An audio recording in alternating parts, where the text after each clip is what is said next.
Tu parles tous les jours des milliers de mots, tu parles aux autres, tu te parles à toi-même et tu crois que c'est juste parler. Mais si je te disais que chaque mot que tu prononces est une instruction, un code qui manifeste ta réalité, et que depuis ce matin, sans t'en rendre compte, tu as tapé le même mot de passe, celui qui ouvre toujours la même porte vers la même réalité, et tu te demandes pourquoi rien ne change. Je te rassure, je vais pas te parler d'affirmations positives. C'est exactement ça le blême. Répéter comme un perroquet, je suis riche, mais avec la vibration du manque. Mais devine quoi, l'univers, il lit le signal vibratoire, pas ce que tu dis. Donc si tu veux, le mot de passe, il est rejeté. Et donc, les portes de ta réalité désirée, elles restent fermées. Donc dans les prochaines minutes, tu vas découvrir pourquoi le langage est la première technologie de manifestation. Et quand tu comprends ça, tu captes pourquoi ta réalité désirée a un mot de passe et surtout, comment l'avoir. Allez, go, on va mettre en place les fondations. Je vais partager mon écran. Donc, toi qui es là, fais-toi une faveur. Donc, s'il y a des choses qui résonnent avec toi, premièrement, tu peux prendre des notes. Et deuxièmement, intègre. Car comme je l'ai dit souvent, le savoir sans intégration n'est qu'une illusion de pouvoir. Donc, pour qu'on soit haut, il faut avoir de solides fondations. Donc, avant d'aller plus loin, on va poser un truc qui est essentiel. Car ce dont on va parler aujourd'hui, c'est pas une opinion, c'est pas du développement personnel et c'est certainement pas un hack pour mieux communiquer. Je rigole parce que j'ai entendu que j'avais l'accent du sud d'un coup. Donc voilà, ce dont on va parler, si tu veux, c'est un principe qui traverse quasi toutes les traditions spirituelles. Et quand tu regardes ces traditions, qu'elles viennent de l'Inde, de l'Égypte, de la Grèce, ou même voilà de la Kabbale, elles arrivent toutes à la même conclusion sur le langage, qui est que parler, c'est pas juste communiquer, c'est agir sur le réel. Car comme tu vas le voir, le langage structure ta conscience et ta conscience, elle structure ta réalité. Car le langage, si tu veux, n'est pas juste ce que tu utilises pour parler de la réalité, c'est ce que la réalité utilise pour prendre forme. Et ouais, car quand tu nommes quelque chose, tu ne fais pas que décrire, tu la fais exister dans ton expérience. Définir une chose, c'est pas neutre, c'est lui poser des murs. Et si tu veux, ce principe, il tient en trois formules, et ce qu'on va voir principalement voilà durant cette vidéo. Et tu vas vraiment comprendre en profondeur donc chacune d'elles. Donc dire, c'est manifester. Nommer, c'est invoquer. Et définir, c'est confiner. Si tu retiens rien d'autre de cette vidéo, retiens ces trois choses, car tout ce qui suit en découle. Donc si tu veux, les deux premières te montrent le pouvoir du langage, alors que la troisième te montre plutôt son piège.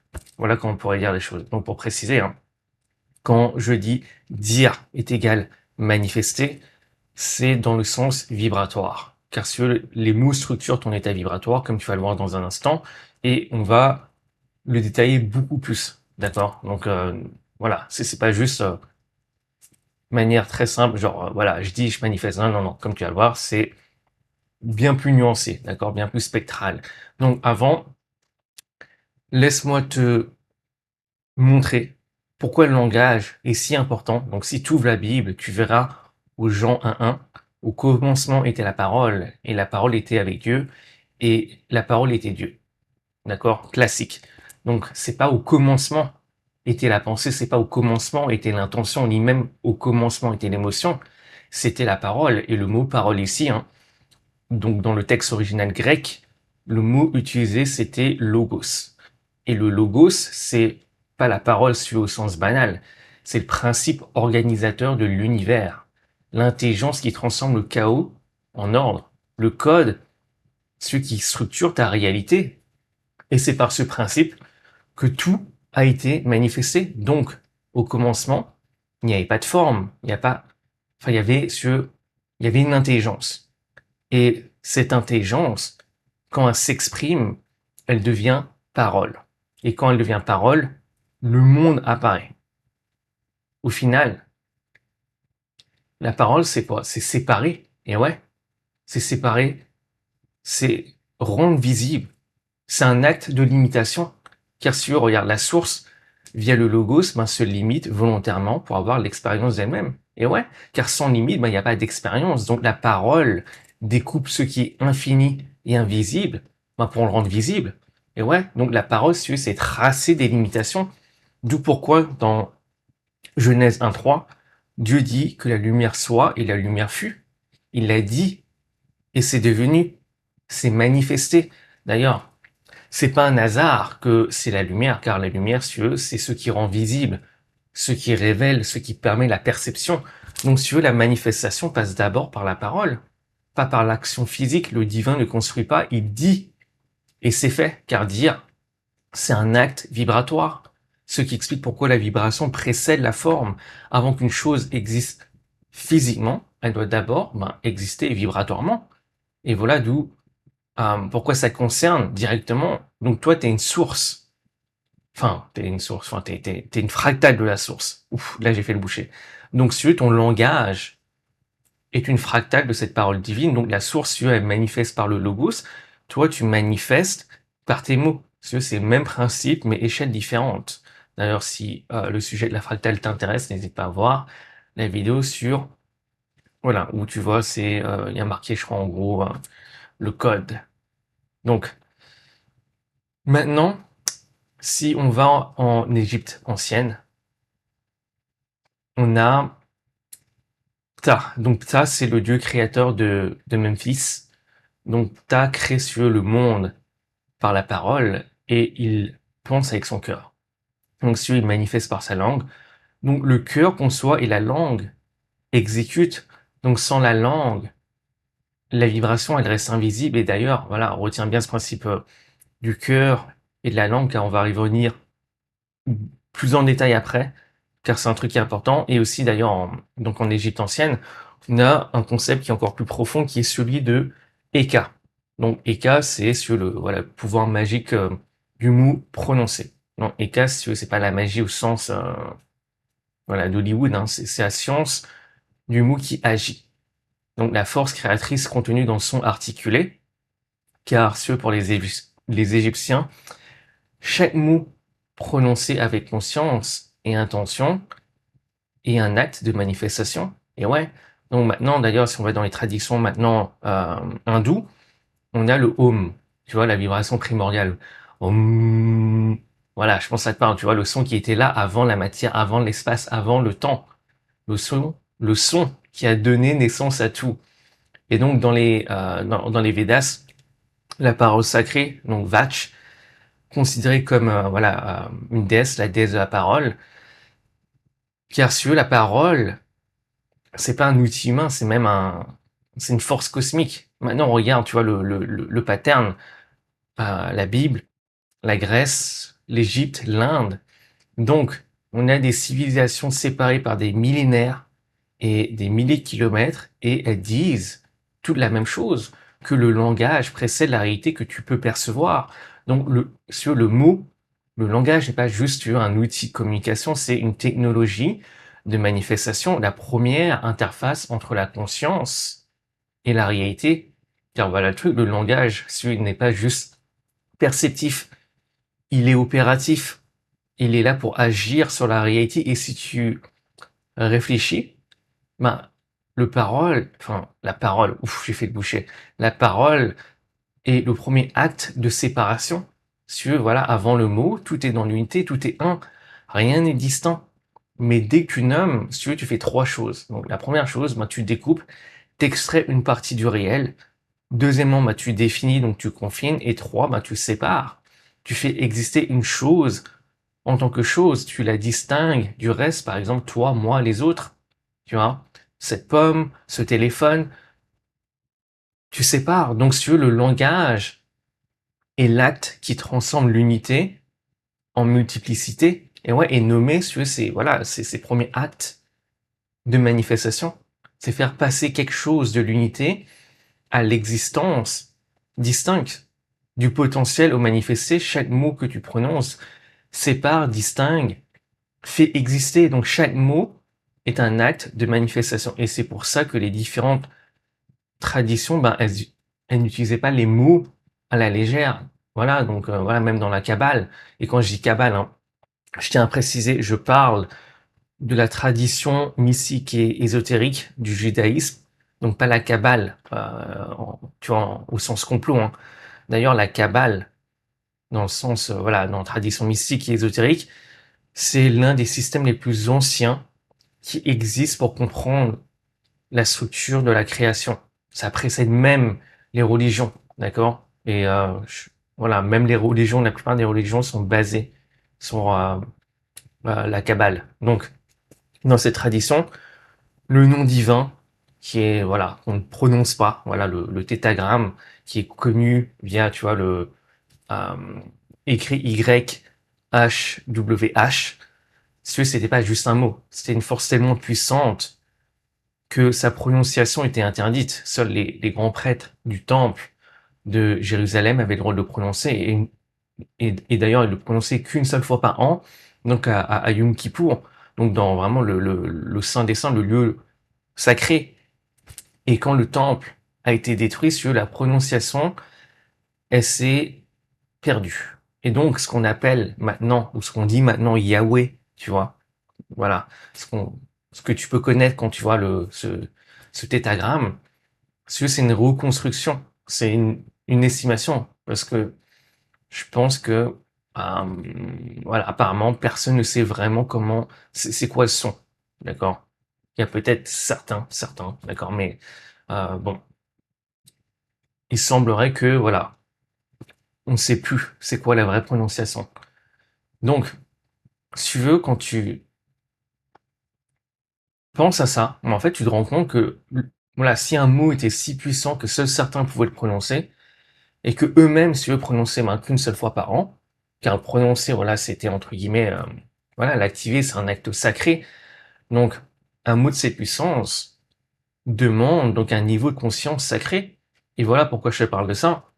Si on est passé de mots tellement puissants qu'on osait donc voilà à peine les prononcer ou les prononcer seulement dans des situations très très spécifiques et avec vraiment conscience et intention, à, si tu veux, à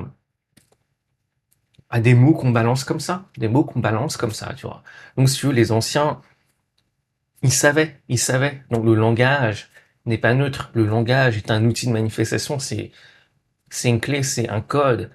Et maintenant, la question, donc, si le langage est un outil de manifestation, ben, qu'est-ce que toi, tu manifestes avec les mots que tu utilises en permanence, tous les jours? Et ouais, c'est ça le truc. Donc, c'est ça qu'on va voir. Donc, avant de passer à la section suivante et tout fracasse, je rechargeais. Et donc, si tu as vu, évidemment, la vidéo sur l'intention, l'attention, tu as capté ce qui s'est passé pendant cette gorgée. Donc, on va noter certaines choses tranquillement. Alors, tac, dans le langage, passe de conscience. Mettez.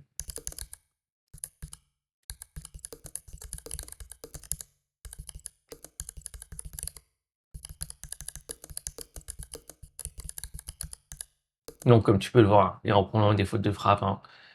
Donc, tranquille, si il y a l'opportunité de corriger, on va le faire. Donc, tac, on va espacer.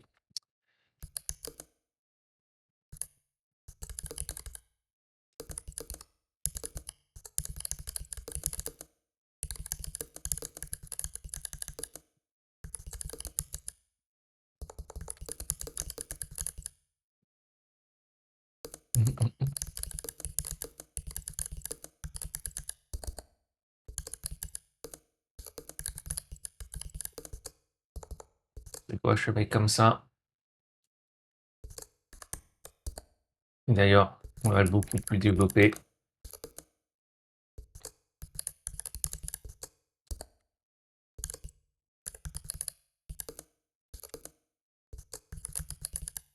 Ok. Donc,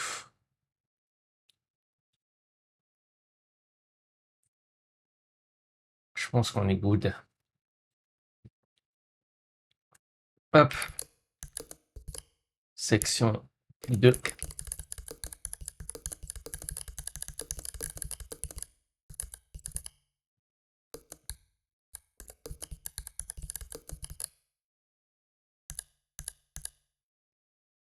Ok. Donc, là, on va cuisiner, on va descendre en profondeur. Donc voilà. Section 2, c'est voilà, tu ne penses pas avec des mots, les mots pensent à travers toi. Donc maintenant, on a posé base.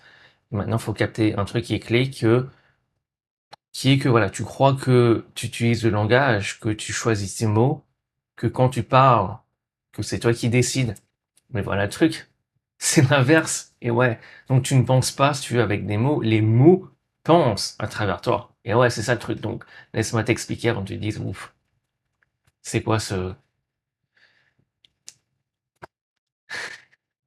ces twists de cerveau, ce, comment dire, ce déboîtage de cerveau. Laisse-moi faire une petite session de kiné. On va remettre tout ça en place. Ok. Donc, quand t'es né, d'accord, t'avais pas de mots. Voilà, zéro. Si tu veux, t'avais des sensations, t'avais des émotions brutes. T'avais une perception qui était beaucoup plus pure, entre guillemets. D'accord. Donc, t'avais pas de filtre, t'avais pas de catégorie, pas de c'est bien ou c'est mal, pas de c'est possible, c'est impossible. Puis, bah, on t'a appris un langage, d'accord? Si tu regardes cette vidéo, tu comprends ces mots, c'est que tu as appris un langage. Du moins, voilà, langage français, d'accord? Tu le comprends. Donc, tu as appris des mots, et ces mots, si tu veux, elles ont des catégories. Pour toi, elles ont des catégories. Ce que je veux dire par là, c'est que chaque mot que on t'a appris, ben, chaque mot, donc un mot, ben, chaque mot a découpé, si tu veux, ta réalité d'une certaine manière. Et si c'est pas clair, laisse-moi t'expliquer en te donnant des exemples. Genre, regarde, le mot impossible, ben ça fait quoi? Ça crée une frontière. Le mot réaliste, ben ça crée un plafond. Le mot normal, ben ça crée une cage. Et si tu veux, ces mots, tu ne les as pas choisis. Tu les as empruntés. Et ouais, tu les as empruntés à ta famille, à ta culture, à la société, à ton éducation, à ton entourage. Donc sur le langage même que tu utilises, c'est un héritage, un programme installé. Voilà, c'est un système d'exploitation que tu n'as pas choisi. Et ce système d'exploitation ben, détermine ce que tu es capable de percevoir, de penser et donc de manifester. Car ce le langage te permet aussi voilà, de te penser toi-même, de te raconter une narrative, de donner du sens. Car ce sans langage, il n'y a pas de sens attribué. C'est la notion de réflexivité d'ailleurs. Si ce sujet t'intéresse, on y va grave, grave en profondeur dans la vidéo sur la souffrance. D'accord? Donc pourquoi tu souffres? Il me semble que c'est ça le titre. Donc, enfin bref. Donc, sur le langage, c'est comme un miroir intérieur. Donc, le sens que tu donnes à tes mots, ben, détermine la réalité que tu manifestes. Et ouais, c'est ça, là, je sais pas si tu te rends compte de ça. Le sens que tu donnes à tes mots, ben, détermine la réalité que tu manifestes. Je sais pas si tu te rends compte de ça. Donc, si les mots que tu utilises pour décrire ta réalité sont du genre, j'ai pas les moyens, c'est trop cher, je suis fauché, alors, bah, devine quoi? Le sens de ta vie se construit autour de ça. Et ta réalité suit. Donc, c'est pas juste, une théorie voilà, entre guillemets spirituelle, si tu es en train de voir cette vidéo, et tu dis, ouais, mais voilà, c'est spirituel, ça. Non, c'est documenté. Regarde l'hypothèse de Sapir-Whorf, donc c'est une hypothèse linguistique, et cette hypothèse, tu vois, elle dit un truc qui est super profond, qui est que sur le langage que tu parles ne fait pas que transmettre ta pensée, elle la façonne, elle la structure, elle la limite. Donc en gros, tu ne traduis pas tes pensées en mots, ce sont les mots disponibles dans ta langue qui déterminent quelle pensée tu es capable d'avoir. Et ouais, c'est ça le truc. Donc si ta langue n'a pas un mot pour un concept, tu vois, bah ce concept devient quasi invisible pour toi, qui a presque pas accès. Tu vois ce que je veux dire? Et ça se vérifie d'ailleurs concrètement. Donc il semblerait que dans certaines structures du mandarin, d'ailleurs si c'est pas le cas, n'hésite pas à me le dire, hein, donc il y a des conjugaisons dans le futur, enfin il y a pas de conjugaison dans le futur comme dans le français, tu vois, parce que nous voilà, par exemple, je ferai, tu vois, typiquement.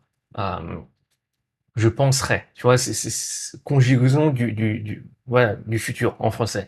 Donc, si tu veux, en mandarin, il semblerait que le futur n'est pas grammatiquement séparé du présent. D'accord? Et donc, voilà le truc. Pourquoi je te parle de ça? Donc, des études ont montré que les gens qui parlent donc ces langues, voilà, comme voilà le mandarin, ben, ont souvent un rapport au temps qui est différent. Et ça se traduit en fait littéralement dans leur comportement. Genre, par exemple, ils épargnent plus, enfin, ils ont tendance apparemment à épargner plus. Euh, Ils planifient donc différemment, car sur leur langage ne crée pas vraiment une séparation nette entre maintenant et plus tard. Tu vois, donc le futur leur paraît plus proche, plus réel, car grammaticalement, il est déjà là. Ouf, là, c'était un peu la boucherie, un peu le boucher, donc maintenant, il y a également donc un autre exemple qui est la tribu Pirahã en Amazonie. Donc, leur langue, si tu veux, elle n'a pas de mot pour les nombres exacts. Qu'est-ce que ça veut dire concrètement? Il n'y a pas de genre 1, 2, 3, 4, 5. À la place, c'est plutôt genre un peu, beaucoup. Bah, devine quoi? Bah, ils ne peuvent pas effectuer certaines opérations mathématiques. Donc, sur le langage ne décrit pas la réalité, il la structure. Et ouais, il détermine ce que tu peux voir et ce que tu ne peux pas voir. Donc, ce qui se manifeste. Donc, ce qui explique pourquoi, moi, tu ne vois pas ce que tu regardes, tu vois ce que tes mots te permettent de voir. Et ouais, quand tu y penses, regarde, ton expérience, d'accord, elle est construite principalement, d'accord, il y a tes cinq sens, mais la manière dont tu donnes du sens, c'est via des mots, d'accord. Donc au final, regarde, tu ne vois jamais le monde tel qu'il est, tu le vois tel que tu peux le nommer, et là, on va descendre encore plus loin, évidemment. Donc, dans la tradition gnostique, il y a ce qu'on appelle donc les archontes. D'ailleurs, merci aux personnes qui m'ont fait prendre conscience que c'est pas archonte. D'accord? Moi, j'ai fait le truc en mode à l'arrache, euh, en mode prononciation que j'ai inventé. Donc, les archontes, qui sont voilà les gardiens des forces, ceux qui maintiennent l'humanité, donc l'humain dans la séparation, dans voilà l'ignorance, et ceux qui nous empêchent hein, donc de percevoir au-delà. Donc si les archontes, voilà, et voilà la théorie que je mets en avant, et si les archontes n'étaient pas des entités quelque part dehors, tu vois, mais des structures linguistiques. Et ouais, non mais pense à ça au final, regarde, le mot réaliste, par exemple, c'est un archonte. Chaque fois que quelqu'un te dit sois réaliste, ben ce mot patrouille la frontière de ce que tu t'autorises à imaginer. Non, mais littéralement, regarde. Ou par exemple, le mot impossible. C'est un archonte. Il te dit, ben, c'est pas pour toi. Tu ne peux pas l'avoir. Ou par exemple, le mot normal, c'est un archonte. Il définit le périmètre de ce qui est autorisé pour toi. Et tout ce qui sort de la normalité, bah, est rejeté par ton subconscient. Et ouais. Donc, regarde. Donc, sur les archontes, ne sont pas des entités dehors. Ils sont dans ton langage, ils sont dans les mots que tu utilises tous les jours sans y penser. Et ils gardent ce que tu manifestes. Et voilà la mécanique. Donc le mot, tu vois, crée la catégorie crée la limite, et la limite manifeste ta réalité. Et ouais. Donc par exemple, regarde, prends le mot difficile. Donc tu grandis en entendant l'argent c'est difficile. Donc le mot crée la catégorie, il y a les choses faciles et les choses difficiles. Et ouais, polarité, tu vois. Donc l'argent est dans ce cas-là dans la case difficile. De là, la catégorie crée ta limite. Donc tu t'attends à galérer, par exemple. Tu trouves normal de te battre pour chaque euro. Tu rejettes même inconsciemment les opportunités qui te semblent trop simples. Pourquoi? Parce que c'est pas normal que ça soit aussi simple. Donc, la limite, littéralement, manifeste ta réalité depuis ce mot. Et du coup, bah, t'as une vie financière qui confirme exactement ce que le mot avait posé dès le départ. Tu vois, cette catégorie. Donc, regarde. Donc, voilà le truc clé. T'es pas limité par la réalité, t'es limité par les mots que tu utilises pour la décrire. Et ouais, et ça rejoint directement, voilà, ce qu'on a vu, la vidéo, euh, sur la conscience que voilà, je crois que le titre c'est ta réalité ne dépasse jamais ce que ta conscience autorise. Je crois que j'ai changé dernièrement, mais tu vois, c'est la vidéo avec le poisson dans le bocal. Donc, et ça n'a pas changé entre-temps, si tu regardes cette vidéo. Donc, si tu veux, ce plafond de ta réalité est en grande partie linguistique. Et ouais, regarde, même quand tu dis je veux manifester quelque chose, je veux manifester, je sais pas, plus d'argent, je veux manifester une relation, ben tu fais quoi? Tu utilises des mots. Tu utilises des mots pour dire ce que tu veux manifester.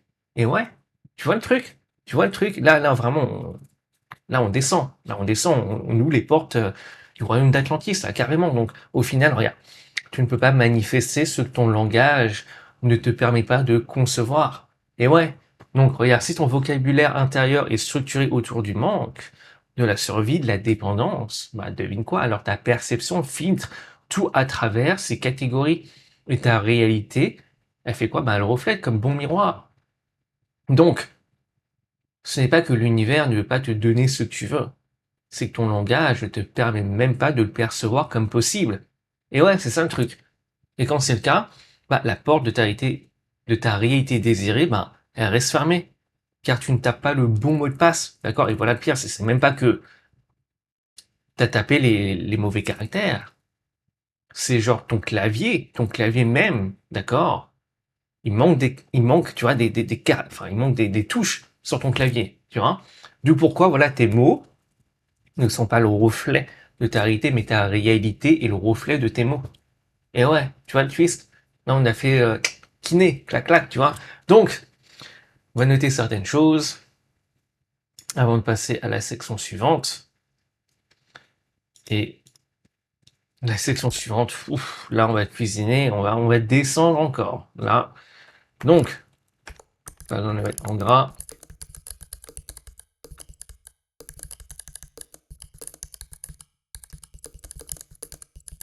Là, regarde. Le langage même qu'on utilise, le mot même que je suis en train d'utiliser, c'est un héritage. D'accord? Un monde, t'as ta langue. D'accord? Que tu parles ta propre langue que t'as créée toi-même, tu vois? Ce qui m'étonnerait. D'accord? C'est possible, mais je pense que la probabilité que, voilà, une personne regarde cette vidéo et qui a créé son propre langage est relativement faible. D'accord? Je n'exclus pas. D'accord? Cette possibilité. Mais c'est faible, je pense. D'accord? Donc, let's go.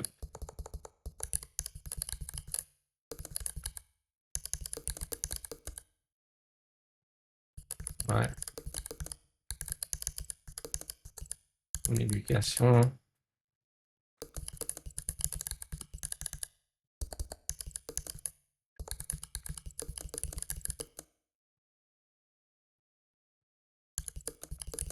Ouais, quand même.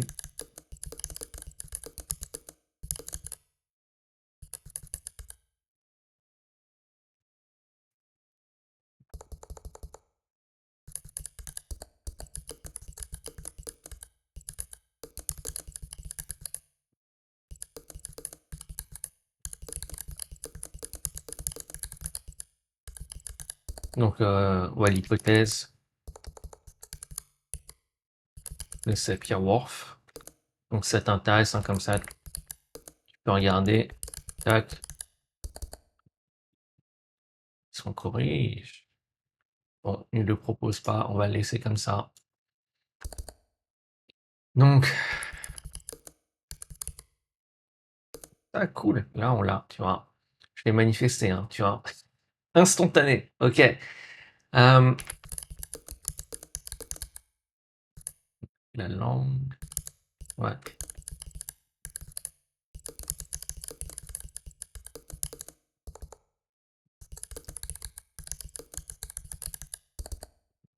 Bon, on va le mettre sur le truc sur les archontes.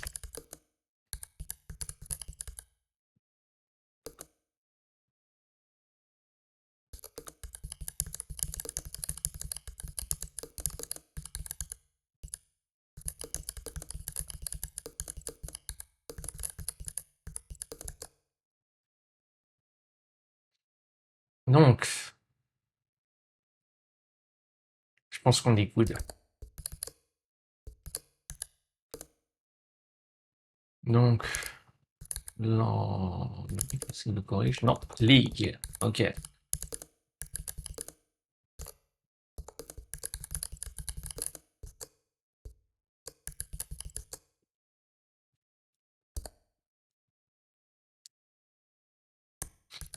Cool.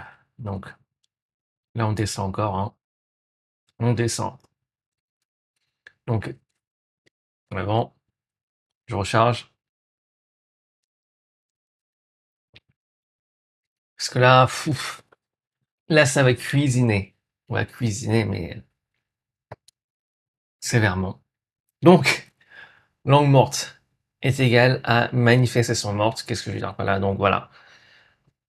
Maintenant, tu sais, les mots pensent à travers toi, d'accord? Ton langage, c'est un programme hérité. Ce programme, donc, structure ta réalité. Mais il y a un truc qui est encore beaucoup plus profond, qui est que le langage que tu utilises au quotidien, d'accord, est vidé de sa puissance. Ce que je veux dire par là, c'est que, voilà, tu utilises des mots morts, des coquilles vides, des piles mortes. Et c'est pour ça que tes mots manifestent toujours la même chose. Genre, voilà, prends par exemple le mot amour, d'accord? En français, t'as un seul mot, amour, un seul, pour tout, tu vois. Et d'où pourquoi on a, voilà, l'amour romantique, l'amour paternel, l'amour maternel, l'amour fraternel, l'amour divin, l'amour passionnel, l'amour de soi, voilà. D'accord? Maintenant, voilà, si on va, voilà, du côté, voilà, chez les Grecs anciens, il y avait au moins 6 mots pour l'amour. Et comme je parle grec ancien couramment, j'ai regardé mes notes pour, voilà, pour les partager avec toi. Donc, on a, on a Eros, qui est l'amour passionnel. On a Philia, qui est l'amour donc fraternel. Également l'amitié profonde. On a Storgé, qui est l'amour familial. On a Agapé, qui est donc l'amour inconditionnel divin. On a Ludus, qui est l'amour ludique. On a Pragma, qui est l'amour mature, celui qui dure. D'accord? Donc, où ce que je veux en venir, voilà, on a donc 6 mots, d'accord? Voilà, 6 mots différents, donc 6 fréquences différentes. On peut même le voir comme ça, donc 6 réalités différentes. Si tu veux, donc, quand un grec, voilà, ancien disait par exemple agapé, il ne faisait pas que dire un mot, il activait comme, voilà, une fréquence précise, qui était beaucoup plus précise, tu vois? Tu vois, parce que, regarde, mais quand toi, voilà, par exemple, tu utilises le mot amour, c'est quasiment c'est un mot fourre-tout, tu vois, donc t'actives quoi? Un signal brouillé. Mais un signal brouillé, ça donne quoi? Ça donne une manifestation brouillée. C'est comme envoyer un colis avec une adresse incomplète. Si ça part, ok, mais ça n'arrive pas où tu veux. Et ouais, et voilà où je veux en venir avec tout ça. Regarde, plus ton mot est précis, plus ta fréquence est claire. Et plus ta fréquence est claire, ben, plus ta manifestation est claire. Et ouais. Et quand d'ailleurs, voilà, je tiens à préciser, quand je parle d'utiliser de mots précis, d'accord, c'est plus d'un point de vue de définition. Et on va le voir beaucoup, beaucoup plus en détail. D'accord? Et c'est surtout ça quand je parle dans, voilà, dans mon contexte, d'utiliser des mots précis. C'est surtout une question de définition. Et on va aller beaucoup plus en détail. Et je pense que d'ailleurs, c'est voilà. Je pense que c'est une vidéo qui probablement qui est l'une des plus denses, d'accord, même en termes de concept. Euh, et voilà. Enfin bref. Donc, pour revenir au sujet, où est-ce qu'on était? Donc, voilà. Enfin, utiliser voilà des mots voilà précis. Donc voilà. Euh, voilà, je t'ai donné l'exemple donc en des anciens Grecs, mais il y a également le l'exemple avec la Kabbale, tu vois. Donc regarde, chaque lettre, enfin, j'ai fait le boucher. Donc chaque lettre hébraïque est bien plus qu'un symbole, tu vois. Donc regarde, chaque lettre, c'est quoi? C'est une valeur numérique. C'est ce qu'on appelle la gématria. Elle a une forme géométrique, donc elle a également voilà une vibration spécifique. Elle a une signification spirituelle. Donc dans le Sefer Yetzirah, donc le livre de la formation dit que l'univers a été créé par 10 nombres, donc séphiroth, et 22 lettres hébraïques. Donc, ce c'est pas des symboles, genre comme nous, voilà, on connaît ou qu'on a, genre 1, 2, 3, 4, 5, 6, tu vois, ou même ABC. Mais c'est plus limite même comme, voilà, comme des forces. Donc, si chaque lettre hébraïque est une brique de la création, tu vois, genre Aleph, Bet, Gimel, tu vois. Donc, ce ne sont pas genre comme juste des sons, ce sont des fréquences qui structurent ta réalité. Car c'est ça la différence entre un langage vivant et un langage mort. Tu vois, donc si un langage vivant manifeste clairement, donc un langage mort manifeste de manière brouillée. Et ouais. Donc maintenant parlons des mantras. Ok. Donc sujet, je pense qui se devait d'être inclus dans cette vidéo.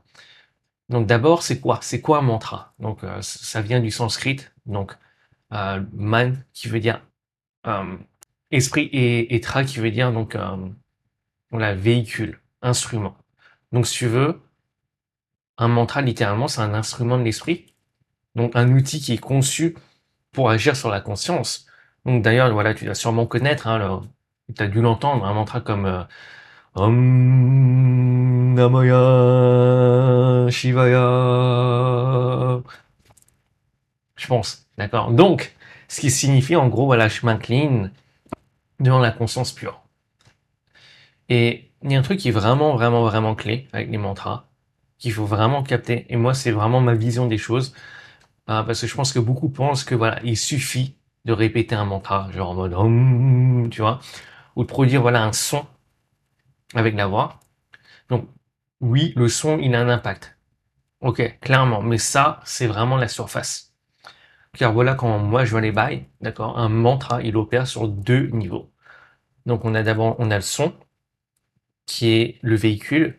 On a donc ensuite la conscience, qui est le conducteur. Et quand je parle de conscience, d'accord, c'est plus euh, je parle de l'état depuis lequel le son est généré, de ton niveau de conscience, d'accord? Parce que le même mantra, si tu veux, peut produire deux effets totalement différents.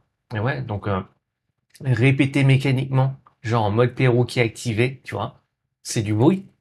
Par contre, répéter avec le bon état de conscience, donc depuis la bonne fréquence, ça devient un canal. Et ouais, car voilà le truc, tu vois, le son ne porte pas la puissance, il transporte la puissance. Ah ouais, grande différence. Et ouais.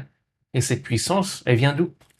Elle vient de ta fréquence. Elle vient de ta fréquence. Au final, un son ne vibre jamais tout seul comme ça. Tu vois, il vibre à la fréquence de celui qui produit. Exactement comme, voilà, je sais pas, une guitare. D'accord? D'accord?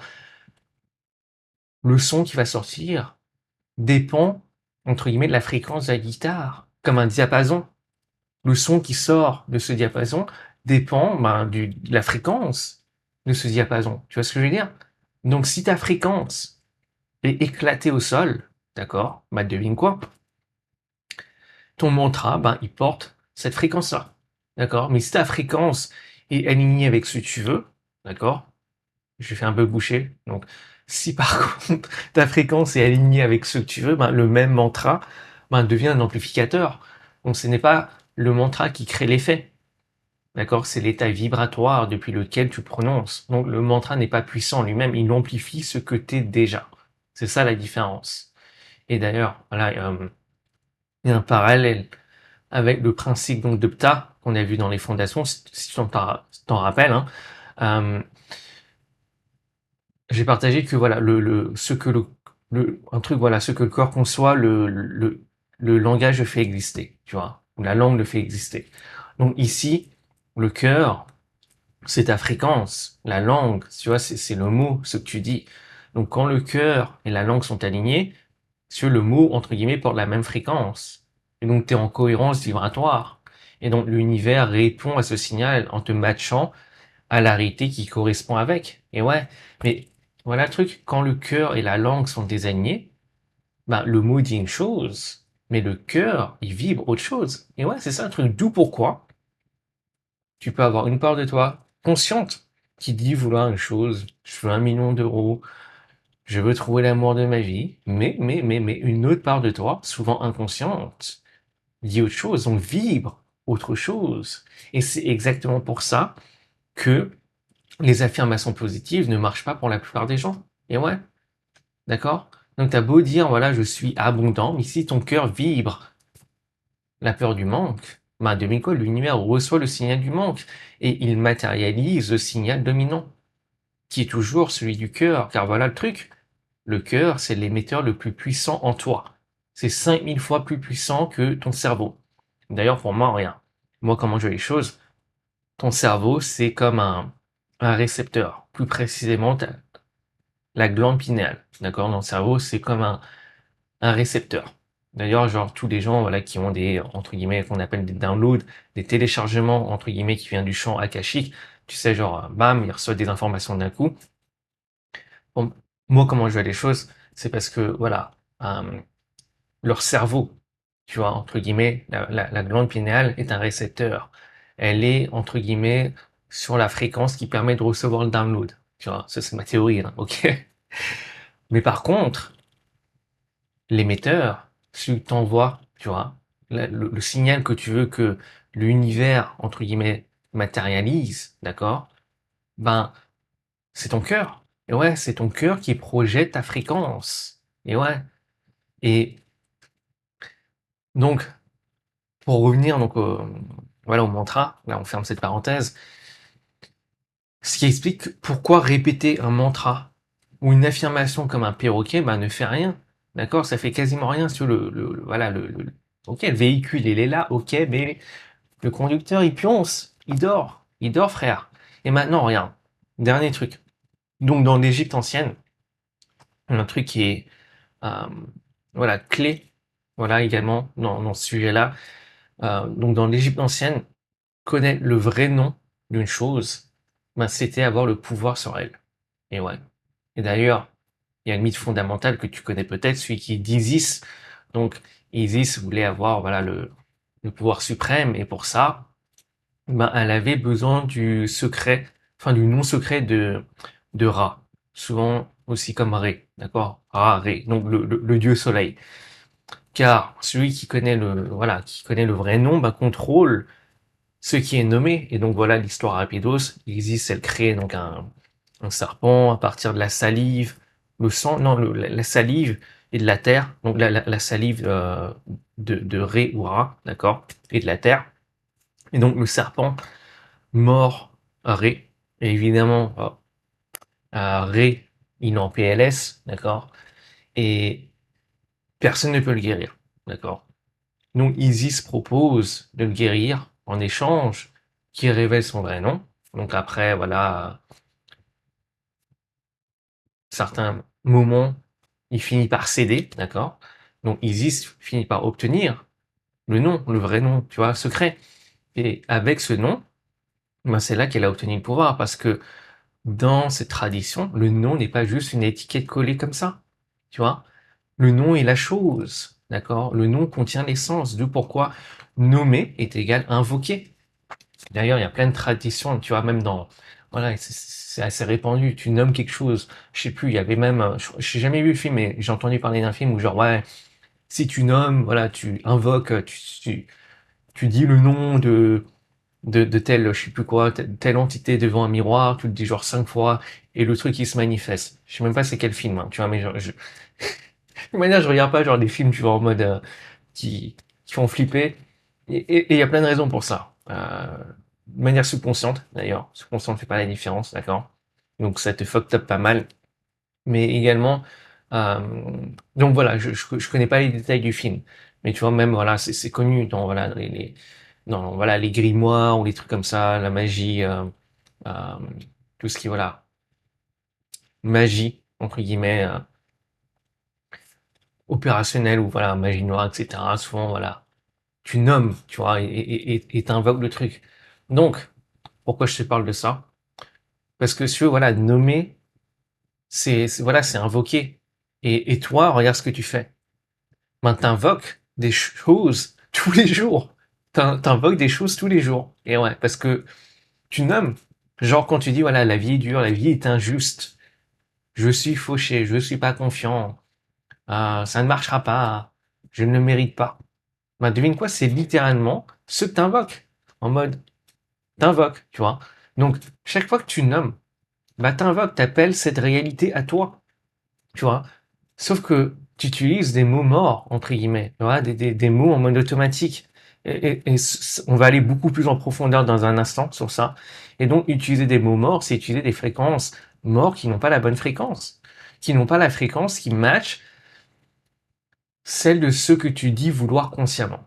D'accord? C'est comme taper un mot de passe expiré et te demander bah, pourquoi la porte ne s'ouvre toujours pas. Ou pire, bah, pourquoi c'est toujours la même porte qui s'ouvre. Tu vois? Donc, avant de passer à la section suivante, ouf, vous mettez certaines choses et comme je m'en doutais, hein, franchement, faire voilà, une vidéo sur ce sujet, voilà, il faut de la profondeur, tu vois, d'accord? Donc, d'ailleurs, si tu es encore là, félicitations.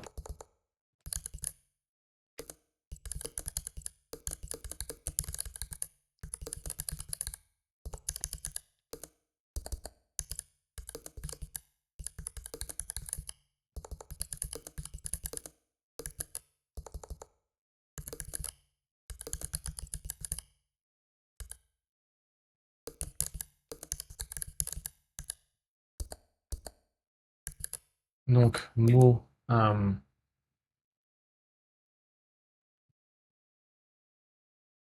va dire comme ça, ouais.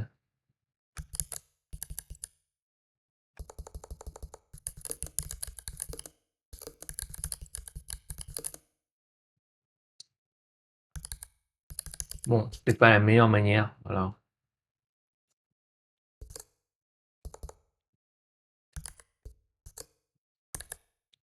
Ok, voilà, le cœur, on va laisser.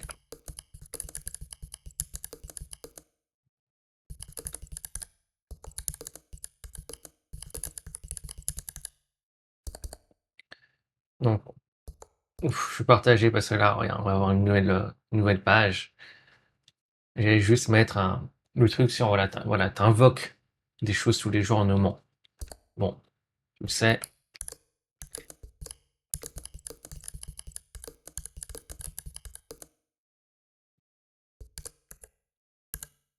Ouf, là, on va encore aller descendre encore beaucoup plus loin. Donc, comme là, on est sur une nouvelle page. Donc voilà, tu te jettes des sorts tous les jours. Ok. Donc maintenant, faut parler d'un truc qui est clé, qui est que les mots les plus puissants sont ceux que tu ne prononces jamais. Et ouais, ce sont les mots que tu te dis, voilà, que tu dis à toi-même. Et ouais, en silence, dans ta tête, voilà, en boucle, H24. Donc, là, je parle de ton dialogue interne. Donc voilà, on estime d'ailleurs qu'on a entre 12 000 et 60 000 pensées par jour. Et ouais, donc la majorité de ces pensées, ce sont quoi? Tu vois, sont des phrases, des mots répétés encore et encore. Et ouais, et donc la majorité de ce dialogue interne, il est inconscient. Tu ne le choisis pas. Il tourne en arrière-plan, comme un programme. Et voilà, ce que ça implique, voilà, ton dialogue interne dit des choses sur toi. Tu vois, il nomme ta réalité. Il définit qui t'es. Et ce que t'es, se reflète directement dans ta réalité, si tu veux. D'accord? Car la réalité n'est qu'un miroir, au final. D'accord? Donc, tu es littéralement, si tu veux, en train de te jeter des sorts H24. D'accord? En permanence, sans t'en rendre compte. Et ouais. Donc, si tu veux, un sort, c'est quoi? Donc, dans les traditions chamaniques, c'est une phrase qui est chargée d'émotions. D'accord? Répétée encore et qui finit par programmer une réalité. C'est exactement ce que fait ton dialogue interne. Donc, genre, je sais pas, voilà, quand tu te retrouves à dire, voilà, je ne le mérite pas. D'accord? C'est quoi? C'est un sort. Répété des milliers de fois, chargé d'émotions. Et ton subconscient, qu'est-ce qu'il fait? Il l'exécute. Car si les mots sont ton langage à toi, l'émotion, donc l'émotion, c'est le premier langage du subconscient, c'est sa langue principale, sa première langue. Et la répétition est sa deuxième langue. Donc, genre, quand tu dis, voilà, ça ne marchera pas, et que tu le répètes, d'accord, et que tu le charges émotionnellement, c'est un programme. Pareil, quand tu dis, oh, mais je suis con, genre comme ça, tu vois, dans ta tête, oh, mais je suis con, t'as fait ça, et un truc, et, oh, mais je suis con, tu vois. Tu répètes ça dans ta tête, plein de fois, chargé d'émotions, genre, tu vois. C'est une instruction. Quand t'es en mode, ah, c'est trop cher, tu vois. Tu vois un truc, tu vois, tu fais des courses, tu vois un truc et tu vois, oh, c'est trop cher, tu vois, dans ta tête. Il y a une émotion, tu vois. Et c'est répété, répété, répété, tu vois. Parce que tu fais souvent les courses, j'imagine, tu vois. Enfin, tu fais pas ça qu'une seule fois dans ta vie. Donc, si tu veux, c'est un code actif que tu charges. D'ailleurs, si les pensées qui tournent dans ta tête ne sont pas toujours dites avec ta voix si t'écoutes bien. Regarde. Ça peut être la voix, je sais pas, de ta daronne, ton daron, d'un prof ou d'un ex. Genre, quand t'as cette pensée, genre, voilà, euh, tu feras jamais rien de bien. Bah, c'est peut-être la voix de ton daron, tu vois. Ne lance pas, tu vois, ta propre boîte. Bah, c'est peut-être euh, genre la voix de ta daronne qui dit, voilà, t'entends dans ta tête, voilà, t'as cette pensée, voilà, t'as envie de lancer une boîte, mais dans ta tête, t'entends, voilà, ne lance pas ta boîte, c'est dangereux, euh, va pour un CDI, tu vois. Ben, peut-être qu'en fait, la voix, d'accord, si tu prêtes attention, c'est peut-être dit avec la voix et même l'intonation de ta daronne. Donc, genre, voilà, t'es pas assez intelligent pour ça. Ben, peut-être que ça vient d'un prof que t'avais, genre, je sais pas, au collège ou un truc comme ça. Donc, si le sort a été jeté avec leur voix et leur définition. Et toi, ben, tu continues à le répéter avec leur intonation, avec même, voilà, leur charge, sans même t'en rendre compte. Donc c'est le dialogue interne de quelqu'un d'autre qui s'est installé en toi et que tu continues à faire vivre chaque jour. Maintenant, voilà, regarde, il y a vraiment une nuance clé et là on va vraiment plonger. Donc c'est pas tant le mot en lui-même qui a du pouvoir et ça c'est super important. Voilà, au final, le mot seul, il est neutre. C'est quand le mot est chargé émotionnellement. Et ouais, c'est quelle vibration tu donnes à un mot. Et ouais, c'est ça le truc, tu vois. Et c'est cette vibration qui influence ta fréquence et qui détermine ta manifestation. Ouf, là j'ai fait le boucher en plus. Je me suis mordu la langue quand j'ai dit manifestation. Donc voilà, c'est cette vibration qui influence donc ta fréquence et qui détermine ta manifestation. Ok. Donc, Kersu, c'est la charge émotionnelle. C'est ce qui transforme un mot en sort. Donc sans charge, c'est du bruit. Avec charge, c'est une fréquence. D'ailleurs, voilà, sur un sort n'a pas besoin que tu y crois consciemment pour fonctionner. Non, non, il a juste besoin que tu le répètes avec charge. Et ouais, c'est ça le truc. Voilà, regarde. Car c'est comme ça, regarde, au final, que ça s'installe dans ton subconscient. Et la puissance d'un sort, c'est vraiment la répétition multipliée par la charge. Genre, voilà, un sort que tu répètes genre 10 000 fois avec la charge de la peur, de la honte, de la culpabilité. Voilà, tout ce qui est, voilà, euh, qu'on appelle niveau de conscience les plus bas sur l'échelle Dawkins, d'accord? Bah, ça crée un champ vibratoire furax, de fou furieux, genre mode nucléaire, tu vois, on s'en rend pas compte, hein. Et l'univers bah, reçoit bah, ce signal. Et ouais, l'univers reçoit ce signal. Et ouais, c'est ce que t'émets avec ton cœur, tu vois, même sans le savoir, tu vois. Et toi, tu penses que tu vas pouvoir émettre avec genre ton cerveau. Genre, ah, je le dis comme ça, tu vois, dans ma tête. Mais comme je t'ai dit, voilà, pour moi, le cerveau, c'est un récepteur, tu vois. Toi, tu essaies d'envoyer quelque chose avec ton cerveau. Non, il faut l'envoyer à l'univers via le cœur, d'accord? C'est pour ça que le cœur, en termes de champ électromagnétique, c'est 5000 fois plus puissant que celui du cerveau, d'accord? Donc, comme je t'ai dit, voilà, l'univers, il reçoit ce signal et il te livre en conséquence, car il te livre ce que tu commandes vibratoirement. Et ouais, et voilà pourquoi, voilà, la charge émotionnelle a tant d'impact. Car comme je t'ai dit, voilà, l'émotion, c'est le langage du subconscient, et c'est pour ça que chaque mot que tu utilises a deux définitions. Une, une définition consciente, et deux, une définition subconsciente. Et ouais, c'est ça le truc. Donc, et c'est la définition, voilà, subconsciente qui se manifeste. Car en final, regarde. La manifestation, c'est quoi? C'est une sélection de réalité. Et cette sélection se fait en grande partie de manière subconsciente, car ton subconscient, c'est le gardien de ta manifestation.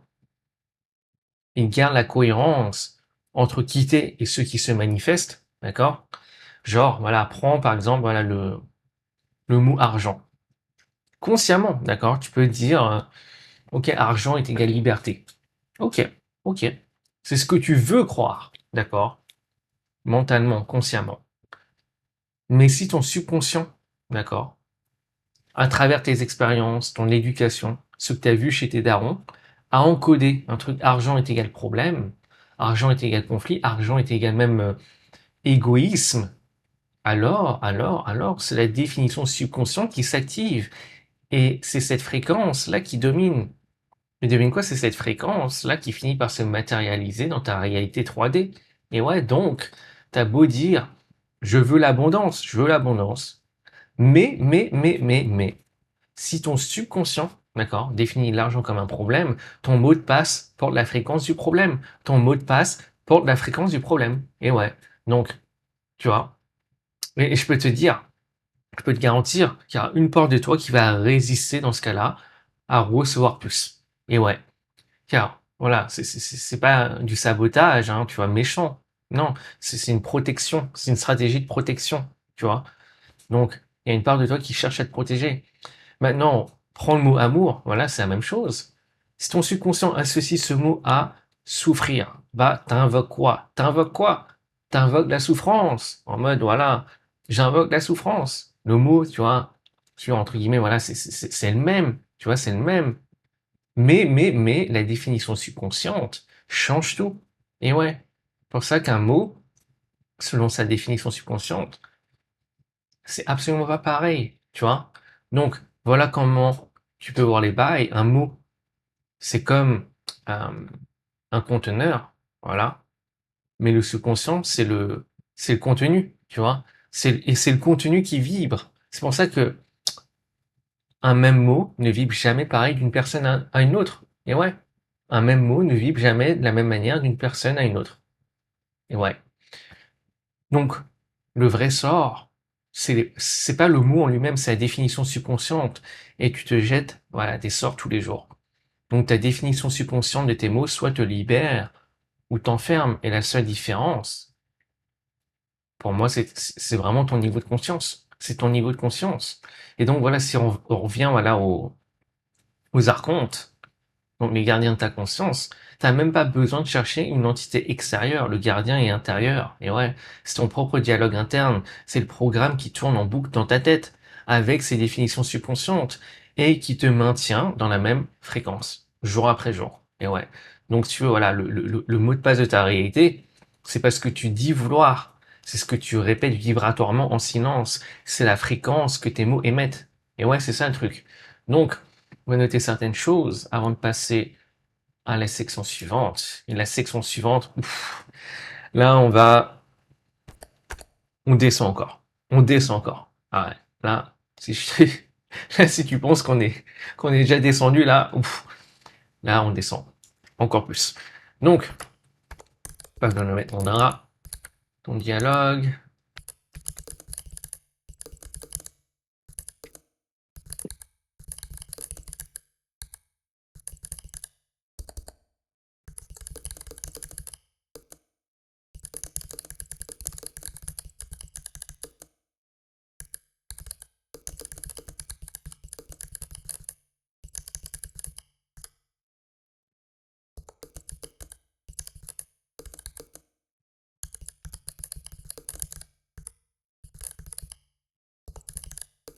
Donc, cool.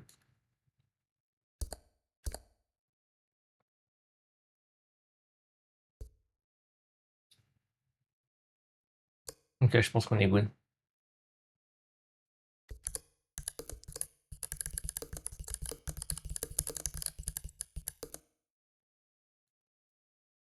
Ouf, ouf, ouf. On va recharger.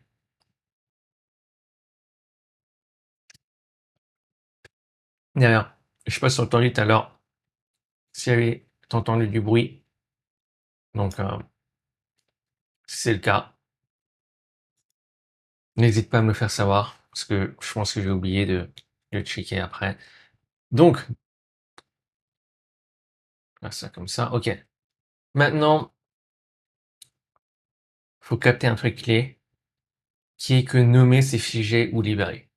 Donc, tout ce qu'on a vu jusqu'ici, voilà, pourrait te donner sur l'impression, j'en ai conscience, hein, que les mots sont un piège, que le langage est un ennemi. La meilleure chose à faire maintenant, ce serait de, tu vois, plus parler, d'accord?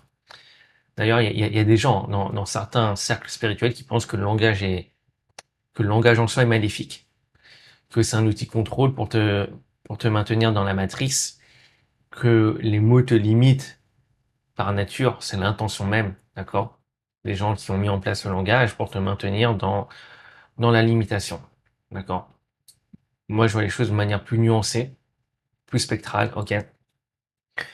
Je pense que voilà, je pense que c'est plus une question de faire la distinction entre l'outil, tu vois, le langage comme outil, euh, et l'usage qu'on en fait, tu vois. Au final, regarde, le langage n'est ni bon ni maléfique. C'est un outil, tu vois. Et l'un des plus puissants que tu as. Regarde, encore une fois, comment tu définis ta réalité? Comment tu définis ta réalité? Ouais. Comment tu donnes du sens à ton expérience, à ta réalité? Comment tu communiques avec les autres, avec toi-même? Encore une fois, avec des mots, tu vois. Et c'est ces mots qui façonnent ta réalité, car les mots que tu utilises, les définitions que tu leur donnes et la charge émotionnelle que tu y mets, bah, charge la ligne de réalité dans laquelle tu es. Et comme tout outil puissant, ça peut être à double tranchant, tu vois. Ça peut être utilisé pour faire de gros dégâts, tu vois, euh, ou, enfin, gros dégâts, voilà, en bien ou en mal. Voilà comme on pourrait dire les choses. Donc c'est pour ça que voilà, nommer quelque chose, c'est te figer dans une réalité que tu ne veux pas ou t'en libérer. D'accord? Et donc tout dépend de qui nomme, depuis quel état de conscience. Et c'est là que vraiment la troisième formule prend tout son sens, qui est définir est égal confiner. Regarde. Regarde l'étymologie du mot définition. Donc ça vient du latin définire, d'accord? Qui veut dire poser des fins, donc tracer des frontières. Littéralement, définir quelque chose, c'est lui poser des murs. Donc chaque fois que tu définis une chose, regarde, tu lui donnes aussi des limites. Et ouais, et voilà le truc. Et c'est ça qui est super clé. Plus ta définition est étroite, plus ta réalité est étroite. Et ouais. Donc si ta définition de l'amour est étroite, ton expérience de l'amour sera étroite. Si ta définition de l'abondance est étroite, ton expérience de l'abondance sera étroite. Si ta définition de toi-même est étroite, ta réalité entière sera étroite. Et ouais, c'est ça le truc. Donc, la largeur de ta définition détermine la largeur de ta réalité. Et ça, c'est clé. Donc, les mots ne décrivent pas seulement ta réalité, ils la cadrent. Ils posent les frontières de ce qui est possible ou non pour toi. Et ouais, c'est ça le truc. Donc, comme on l'a vu, la définition qui compte, c'est pas celle que tu crois consciemment, c'est celle de ton subconscient. Celle que tes sorts les plus profonds, voilà, c'est là, tu vois, où tes sorts les plus profonds opèrent, tu vois. Et ces sorts profonds, ils figent ou ils libèrent. Tout dépend du niveau de conscience depuis lequel ils ont été posés. Ouais. Car nommer celui depuis l'inconscient, c'est figé. C'est la définition qui t'enferme, c'est le diagnostic qui devient une entité, c'est le je suis comme ça qui se verrouille, tu vois. C'est la définition étroite qui rétrécit ta réalité. Et on l'a vu dans la section précédente, tu vois, les sorts de tes parents, des profs que tu as eus, de tes proches, des sorts jetés par d'autres, que tu as acceptés comme vrais, qui sont devenus tes définitions subconscientes et qui se manifestent tous les jours sans que tu t'en rendes compte. Et ouais.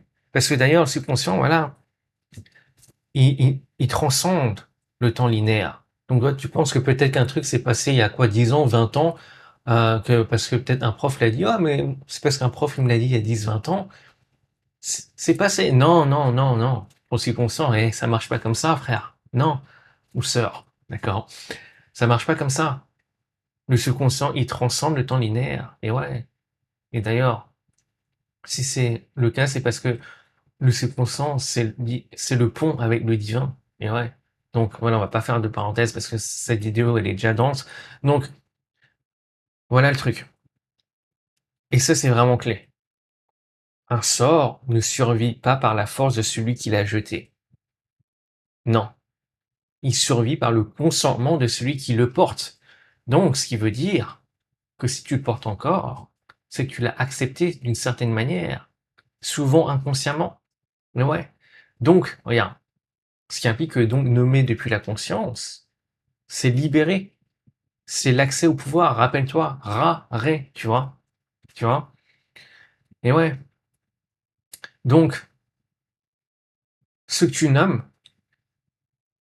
ou plutôt ceux que tu nommes pas, te contrôlent, d'accord. Mais ceux que tu nommes consciemment, tu peux le transcender. Donc, ceux que tu nommes pas te contrôlent, mais ceux que tu nommes consciemment, tu peux le transcender.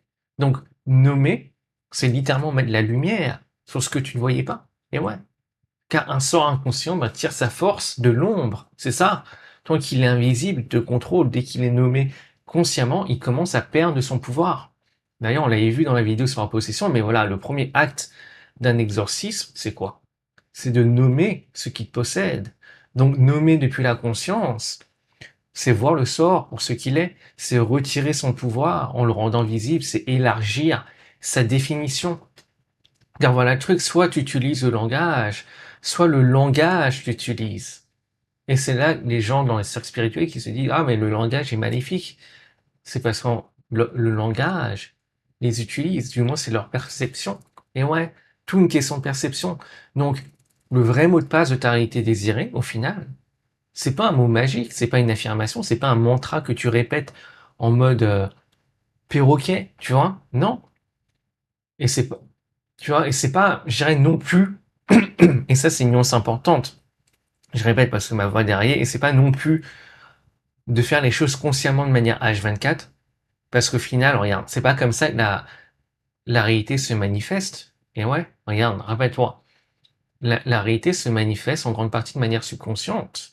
Donc le vrai shift, ça vient donc d'un, c'est de nommer depuis la pleine conscience. Deux, c'est de redéfinir depuis un nouveau point de conscience, donc un nouveau point de perception, d'accord? Et trois, c'est de laisser cette nouvelle définition devenir ton nouveau normal, de le faire descendre dans le subconscient. Et ouais. Car quand c'est devenu, tu vois, inconscient, c'est là que ça se manifeste sans effort. Et ouais. Tu vois, au final, c'est comme quand, regarde, quand t'apprends à conduire, au début, regarde, c'est lent, t'as zéro automatisme, mais une fois que c'est une habitude, bah, ça tourne tout seul. Et ouais. Car ce qui est fait, voilà, de manière inconsciente est fait de manière sans effort. Regarde comme réguler ta pression sanguine, faire battre ton cœur, transpirer, digérer, respirer. À ce que je sache, t'as pas besoin d'effort pour faire ces choses parce que ces choses sont faites de manière totalement inconsciente. Et ouais. Et c'est la même chose avec les définitions de tes mots. Regarde comment un sort qui te limite a été installé, tu l'as défini, tu l'as accepté, il s'est répété et il est devenu invisible. Et ouais, il est devenu voilà, il s'est entre guillemets perdu dans ton inconscient. Et c'est là qu'il a commencé vraiment à se manifester. Donc le processus de libération suit le même chemin, exactement le même chemin. Mais cette fois, c'est toi qui choisis ce qui s'installe. Donc tu nommes consciemment, tu redéfinis consciemment, tu élargis la définition, tu la charges avec la bonne fréquence, tu le répètes avec conscience. Et ouais. Et petit à petit, ouf, j'ai fait le boucher, hein. Petit à petit, ben, le nouveau code s'enracine, il devient automatique, il devient ton nouveau normal, et il descend dans ton subconscient. Et ouais, et c'est là qu'il se manifeste sans effort. C'est exactement ce qu'on va faire d'ailleurs dans le protocole qui va suivre. Mais juste avant, on va noter certaines choses. Et ouais, tranquillement, non? Tac, tac, tac. Ok, donc, langage, ni livré, ni magnifique, magnifique. Un outil à double tranchant.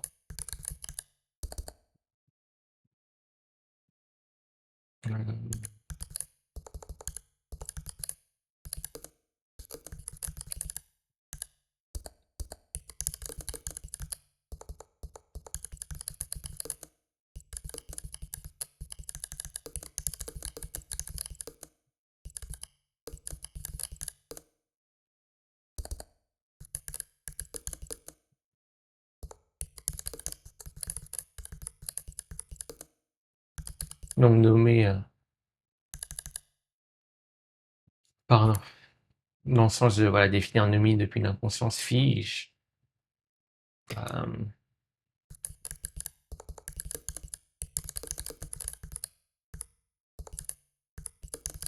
donc il y a un peu de gymnastique mentale. Attends, l'hiver, tac. On va corriger après. Donc le vrai shift.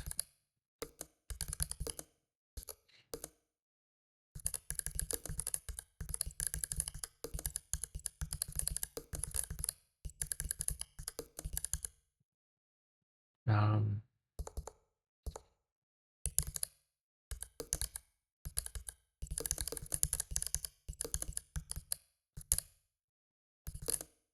Cool.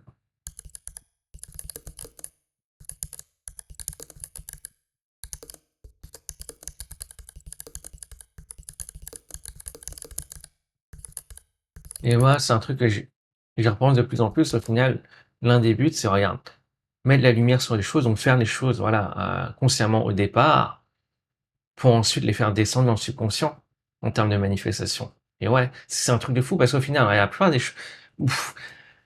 Ok, je vais faire juste une mini parenthèse. Et je pense que ça peut vraiment faire le sujet d'une vidéo. Au final, regarde, ce que tu manifestes, la plupart des choses, regarde, que tu manifestes, que tu ne veux pas, t'as pas fait d'effort, tu vois, pour manifester ces choses que tu ne veux pas, parce que ces choses-là sont faites de manière inconsciente, tu vois. Et ouais, c'est ça le truc. Donc le fait, tu vois, la plupart du temps, en fait, tu t'en rends même pas compte de ce qui se passe intérieurement et qui manifeste ces choses que tu ne veux pas. Donc le premier truc, c'est vraiment mettre la lumière, d'accord? Une fois que tu mets la lumière, voilà, le but, c'est vraiment, maintenant que tu sais ce qui se passe, c'est entre guillemets maintenant redéfinir les choses, tu vois, changer genre voilà la fréquence, etc. Et ensuite faire descendre le tout dans le subconscient. Et ouais, c'est ça le truc. C'est ça le truc, parce qu'au final, regarde, c'est exactement le même truc qui se passe quand tu voilà manifestes les choses de manière que tu ne veux pas ou que tu veux. Ça s'opère principalement de manière voilà subconsciente. Et ouais, c'est ça le truc. Donc si tu veux vraiment, je pense, être très très chaud niveau manifestation, tu veux faire descendre les bonnes choses entre guillemets dans le subconscient et faire remonter les mauvaises choses entre guillemets consciemment, mettre la lumière dessus pour pouvoir enfin travailler avec ces choses-là. Tu vois ce que je veux dire? Bon, ok, là, comme je t'ai dit, la vidéo est relativement dense. Je vais pas commencer à faire, voilà, des parenthèses de fou furieux, tu vois. Donc libère, tac, tac, tac. Ça, on va corriger, définir. Donc le protocole d'intégration. Non, il n'a pas corrigé. Qui est donc changer le mot de passe la réalité. Donc, descends, tac, plutôt comme tu veux. On va laisser comme ça. Bon, je pense que de toute manière, tu peux mettre en pause, hein, mais tu peux voyager dans le temps même avec cette vidéo. Mais juste avant, je rechargeais.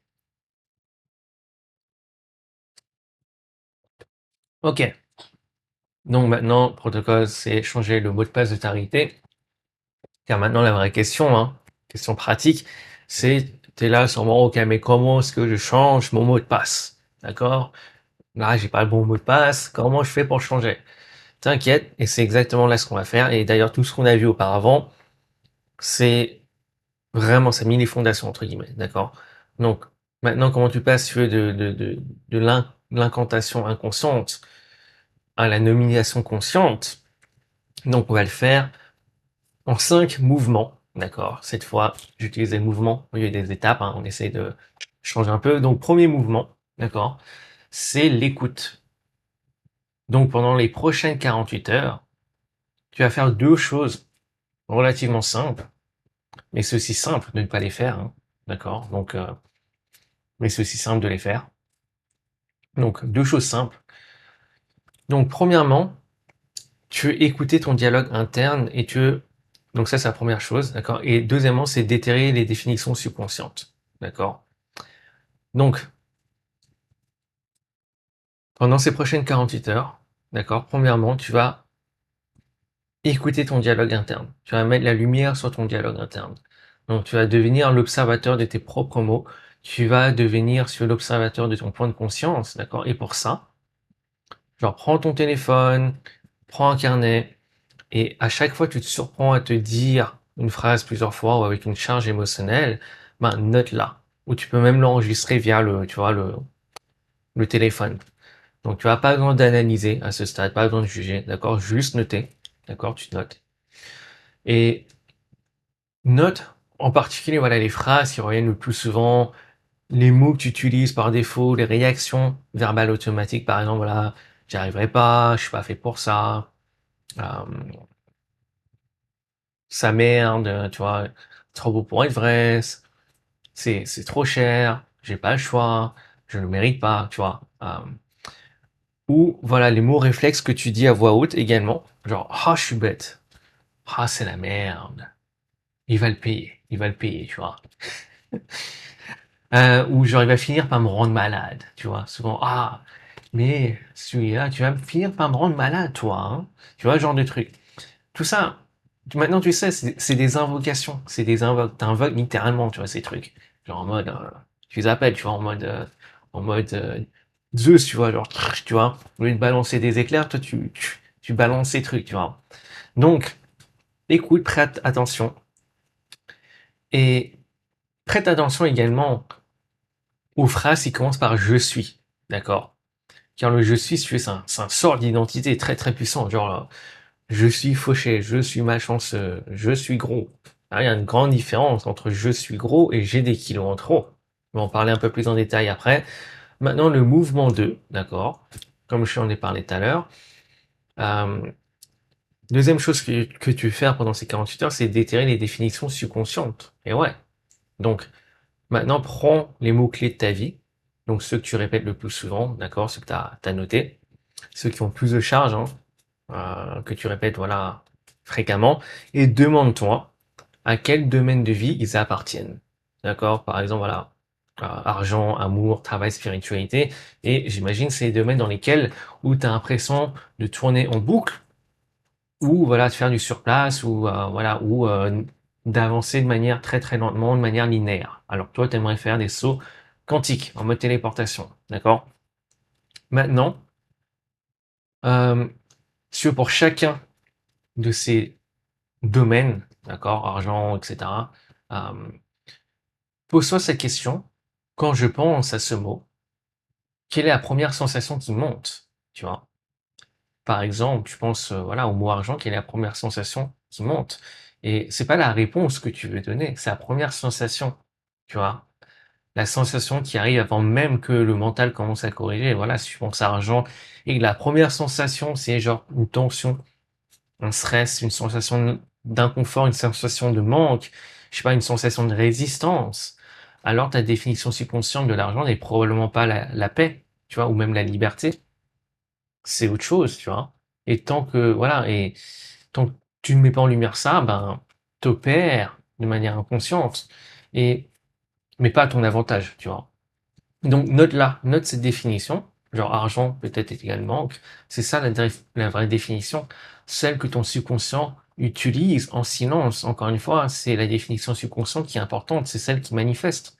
Et ouais, donc à la fin de ces 48 heures, d'accord, c'est comme si voilà, tu vas avoir deux listes, le sort, tu vois, les sorts que tu as entre guillemets, d'accord, les choses que tu répètes, et maintenant les définitions subconscientes de tes mots-clés. D'accord? Ensemble, c'est comme si, voilà, c'était ton, voilà, c'est ton mot de passe actuel. C'est les mots de passe actuels que tu utilises. Voilà.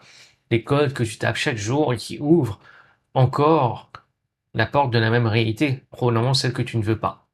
Ou du moins pas, voilà, j'imagine. D'accord? D'ailleurs, si tu veux aller encore plus loin, je fais un truc, qui est, voilà, de compléter des phrases. Je vais te donner des phrases après, d'accord, quand je notais, que tu vas pouvoir compléter, d'accord. Genre des phrases que tu complètes au tac au tac. Ne cherche pas de midi à 14 heures parce que voilà, le subconscient il répond toujours en premier.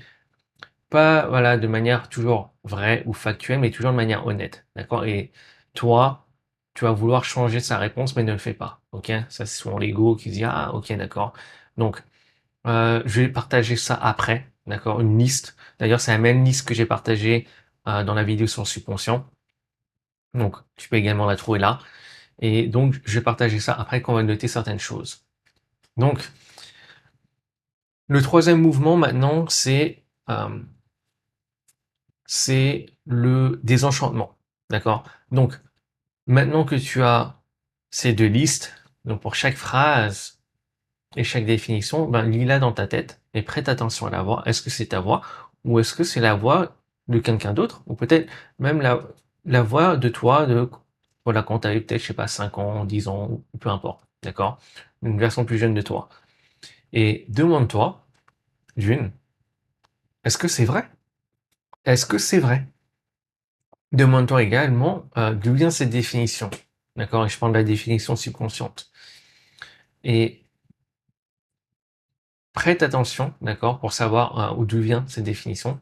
Euh, quel est l'événement marquant, symbolique derrière? Genre quand tu repenses à ce que tu relis, quand tu relis cette phrase dans ta tête, qu'est-ce qui te vient directement à l'esprit? Genre peut-être, je sais pas, t'as vu ton daron bosser 60 heures par semaine et pour toi maintenant l'argent c'est devenu genre entre guillemets la vraie définition de l'argent c'est quoi? C'est effort, tu vois.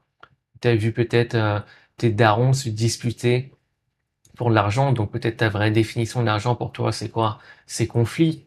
Ou genre peut-être, je sais pas, t'as vu tes prospects constamment te dire non au téléphone, euh, voilà, qui n'ont pas assez d'argent, et peut-être pour toi, argent veut dire, euh, je sais pas accessible, voilà. Donc prête attention à ça, d'accord? Parce que c'est là où, tu vois, où symboliquement, cette, ce sort a commencé à prendre forme, tu vois. Donc rien que le fait de te poser ces questions te fait prendre vraiment conscience que c'est juste des sorts, juste une définition, et que une définition, bah, tu peux la changer. Cette définition, elle n'est plus adaptée et tu peux la changer. Et d'ailleurs, c'est ce qu'on va faire. C'est ce qu'on va faire dans un instant. Donc, maintenant, le mouvement 4, c'est la neutralisation, parce que maintenant, il faut neutraliser, tu vois. C'est que, regarde, au final, si ce sort, si cette définition subconsciente est encore là, c'est qu'il y a une bonne raison.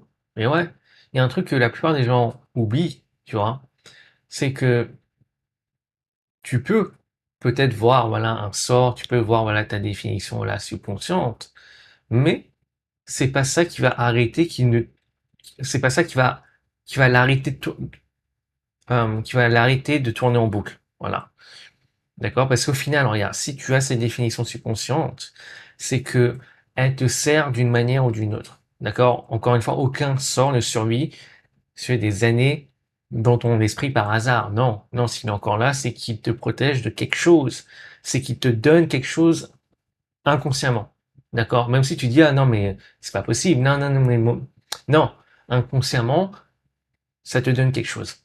Car au final, rien ne reste sans ton consentement inconscient. Ça, c'est un truc que je dis, voilà, souvent, mais rien ne reste sans ton consentement inconscient. Donc, pour chaque sort et chaque définition subconsciente de ta liste, pose-toi deux questions. Donc, qu'est-ce que ce sort me permet d'éviter? D'accord? Et qu'est-ce que je gagne en le gardant? Et ouais. Et creuse jusqu'à trouver une valeur noble. Tu vois, je te donne un exemple. Par exemple, le sort, c'est voilà, j'y arriverai jamais. Ben, peut-être que ça te protège de l'échec. Quand tu te demandes, ben, qu'est-ce que ça te permet d'éviter? Ben, l'échec. Et éviter l'échec, ça te donne quoi? Ben, la sécurité. Mais pour moi, la sécurité, c'est pas vraiment une valeur noble, d'accord? D'ailleurs, quand tu regardes la pyramide de Maslow, la sécurité, c'est quoi? C'est trop, tu vois? Premier truc en bas. Donc, euh, donc voilà, si voilà, c'est éviter voilà l'échec, donc ça te donne la sécurité, et donc la sécurité te donne quoi quand tu creuses encore? Bah, ça te donne la paix. Et c'est ça la valeur noble. Tu vois, la vraie valeur noble derrière, j'y arriverai jamais, c'est la paix. Tu vois, et c'est pour ça que tu gardes encore cette définition subconsciente. Donc, voilà. Maintenant, voilà, si le sort c'est l'argent, c'est compliqué, ben, peut-être que ça te protège de prendre des risques financiers, et quand tu creuses, ben, éviter les risques te donne quoi? Ben, peut-être que ça te donne de la stabilité, et de la stabilité, ça donne quoi? Ben, ça te donne de la joie. Et donc, c'est ça la vraie valeur noble derrière. Tu vois, le sort, l'argent, c'est compliqué. Mais tu vois, j'arrive même plus à parler. La valeur noble derrière, tu vois, c'est la joie. C'est une manière d'avoir la joie, tu vois. Une stratégie qui n'est plus adaptée, mais c'est, voilà, il y a une part en toi qui garde ses définitions inconscientes parce que pour elle, c'est sa manière d'obtenir cette valeur noble, d'accord? Même si c'est pas forcément adapté. Tu vois ce que je veux dire? Ouais. Donc, la clé, voilà, c'est la neutralisation, voilà, tu vois. Parce que si tu neutralises pas, ça va revenir. Ça va revenir. Et ouais, forcément. Donc, je tiens à préciser, voilà, une valeur noble, c'est quoi? C'est une valeur qui est toujours accessible, c'est une valeur qui est intrinsèque, d'accord? Qui ne dépend pas de l'externe. Par exemple, la paix, la joie, l'intégrité, la complétude, l'authenticité, l'amour, euh, le calme, l'apprentissage, l'expression, enfin voilà, ce genre de choses. Donc si tu veux, le sort ne lâchera pas tant que ton subconscient pense que c'est le seul moyen d'obtenir cette valeur via ce sort, tu vois. Donc au final, voilà, l'ancien sort, c'est juste une stratégie, tu vois. Comme je t'ai dit, c'est juste une stratégie protectrice, tu vois. Donc, le but n'est pas de l'éliminer, tu vois, entre guillemets, euh, le sort, parce que sinon, la part de toi va, va serrer le point encore plus fort, entre guillemets, enfin, va retenir encore plus fort. Non, si tu veux, c'est d'échanger, tu vois, contre un nouveau sort qui honore, si tu veux, la même valeur, mais par un chemin qui est plus aligné avec ta réalité désirée, tu vois. C'est pas une perte, c'est un échange. Au final, l'univers fonctionne par échange. C'est la loi de compensation. Tu ne peux pas prendre une inspiration avant d'avoir donné une expiration. Voilà, c'est la même chose. Donc, maintenant, mouvement 5, là, on va changer le mot de passe. Changer le mot de passe et poser le nouveau mot de passe et vraiment le faire descendre dans le subconscient. Donc, maintenant, tu vas choisir un nouveau mot de passe, mais attention, d'accord, c'est pas juste une affirmation positive. C'est pas genre je suis riche et abondant devant le miroir. Si t'as vu cette vidéo, t'as capté, euh, on joue pas à ce niveau-là, d'accord? Maintenant t'as capté pourquoi ça marche pas. Tu vois, tu ne changes pas la définition de tes mots pour te convaincre, non. Tu changes la définition de tes mots pour correspondre à une version de toi qui existe déjà dans ta réalité désirée. Et ouais, c'est ça la différence. Donc, un beau mot de passe, d'accord, pour moi, contient trois choses, trois éléments fondamentaux. Donc la première chose, c'est une définition qui incarne la fréquence de ta version 2.0. Donc voilà. Euh, une définition qui est plus large, donc moins confinée, d'accord? Et on va voir en détail ce que je veux dire par, voilà, plus large, parce que c'est assez paradoxal, tu vas voir.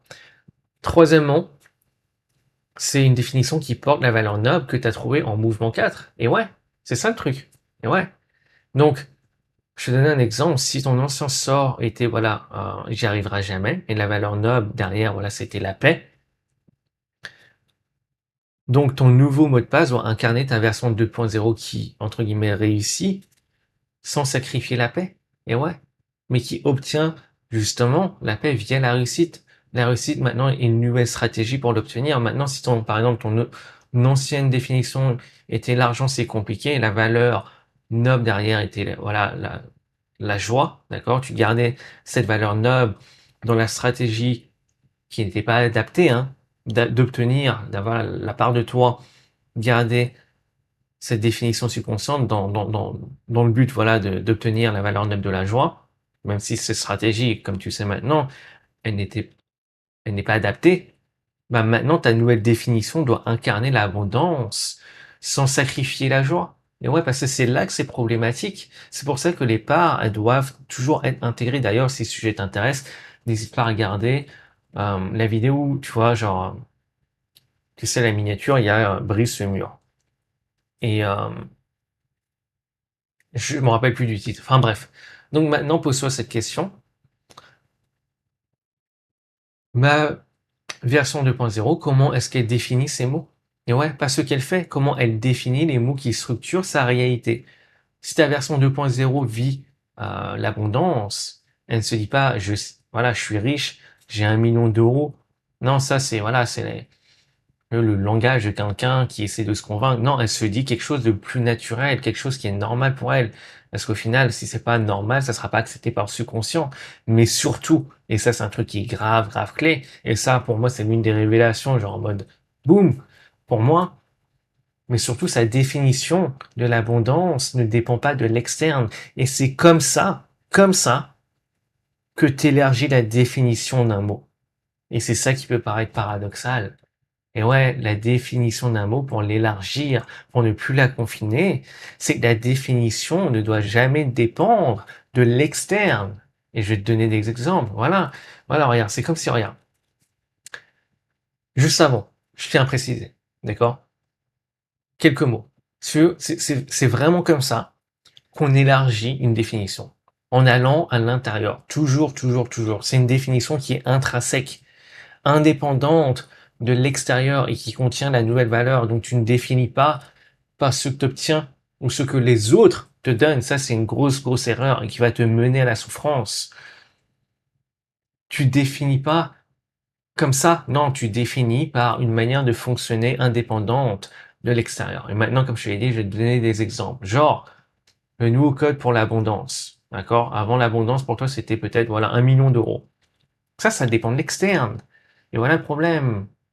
Tu es en souffrance parce que ça devient une condition d'existence pour toi, tu vois. Donc, regarde, maintenant, la nouvelle définition, elle est intrinsèque. Maintenant, la nouvelle définition, ça peut être je partage avec le cœur, avec la paix, si, voilà, la paix était la valeur noble. Je partage avec joie, si la joie était la valeur noble. Donc, je partage avec joie ce que j'ai déjà. Je partage avec cœur ce que j'ai déjà. Je partage avec paix ce que j'ai déjà. Ou, par exemple, une autre définition de l'abondance, ça peut être si l'unité valeur noble était complet, euh, abondance est égal à être complet par nature.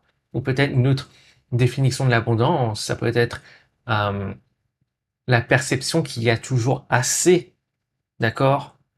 Parce que je suis en paix.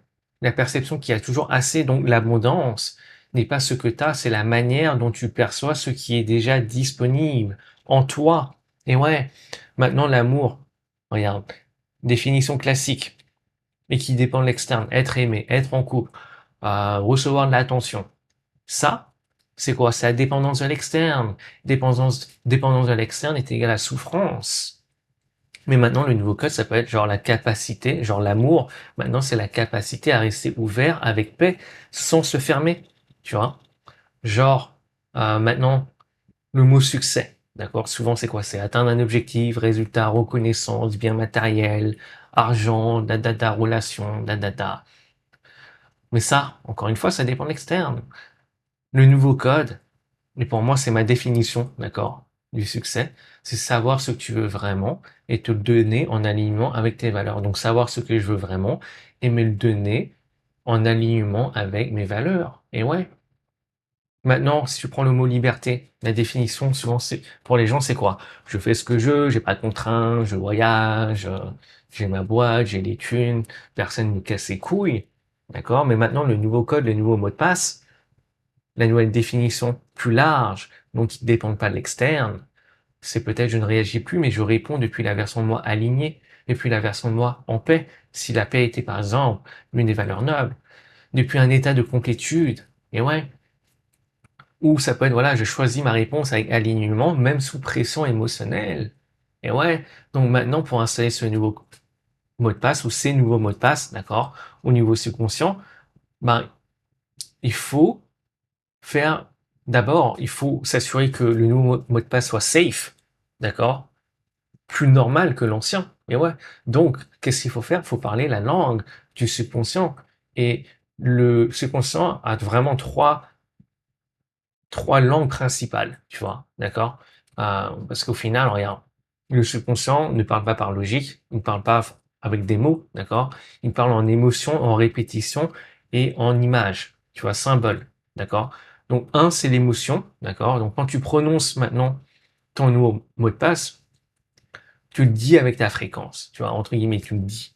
Et qu'est-ce que je veux dire par là? C'est pas juste des mots, assure-toi que le cœur et la langue sont alignés. Encore une fois, le cœur, c'est ton émetteur le plus puissant. Donc, c'est ce que tu vibres, voilà, d'accord? Parce que voilà, si tu as beau dire on a un nouveau mot de passe, mais si intérieurement tu vibres encore le contraire, l'univers voit à travers les masques, il voit à travers les masques, d'accord?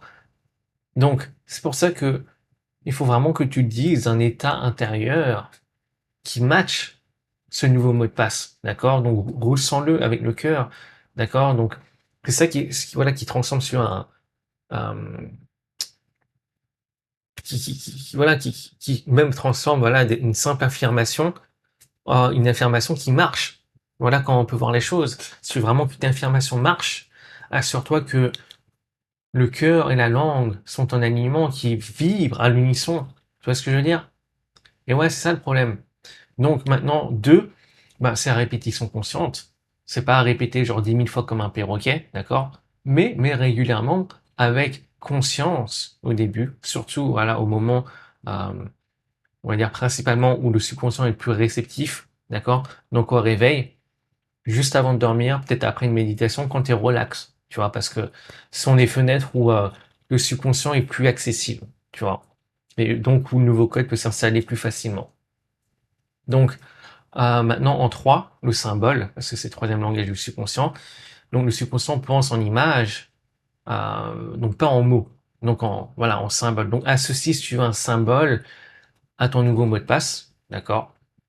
Donc à partir de maintenant, à chaque fois, par exemple, euh, que tu entre guillemets, prononces le nouveau code, tu vois, tu peux associer donc un symbole, d'accord?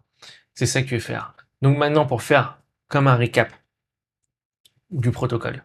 Donc maintenant, à chaque fois que et comment typiquement tu peux le mettre en place, tu vois, à chaque fois que parce que le but c'est pas genre ok je fais le protocole une fois, non, en fait tu peux même l'utiliser constamment, tu vois, regarde, à chaque fois que tu te prends à dire un ancien sort, un sort voilà, euh, qui ne joue pas en ta faveur, d'accord? Ben, d'une, il faut que tu en aies conscience, que tu le vois, d'accord? Donc tu le nommes, tu identifies maintenant le gain caché, d'accord? Et ça peut se faire très facilement. Voilà, tu dis, ah, par exemple, dans ta tête, tu es en train de te dire, oh, je suis con. Maintenant, ben, déjà, tu mets la lumière dessus, tu en prends conscience, demande-toi maintenant quel est le gain caché. Ah, bah, c'est peut-être parce que il y a une part de moi qui cherche à me protéger de X, Y, Z, d'accord? Voilà. Euh, donc, voilà, tu trouves la valeur noble et maintenant tu poses le nouveau code avec émotion, avec répétition et avec symbole. Et petit peu, ouf, j'arrive plus à parler là, on commence à ouf. Donc, et petit à petit, la nouvelle définition devient ton nouveau normal et ton nouveau normal devient ta nouvelle réalité. Voilà. Donc, petit bonus que je tiens à ajouter. Donc, tout ce qui sort d'identification, tu vois, quand tu te retrouves à dire, voilà, je suis gros, etc. D'une, quand on prend conscience, c'est de te dire, ok, d'une, tu peux recadrer. C'est ce qu'on appelle recadrage. Au lieu de dire, voilà, je suis gros, tu peux dire, j'ai des kilos en trop. C'est une grande, grande différence. Au lieu de dire, je suis fauché, tu dis, mon compte en banque, je sais pas, fais la grève, mon compte en banque euh, gagnerait à avoir plus d'argent. Tu vois ce que je veux dire? Donc, tu te désen- désidentifies. Voilà. Voilà comment on peut dire ça. Donc, on va noter certaines choses. Donc, ah d'ailleurs, ouais, je suis en train d'y penser avant que j'oublie. Donc, je viens de mettre en place un programme de coaching. D'ailleurs, si ça t'intéresse, on bosse sur ces aspects, voilà, du subconscient.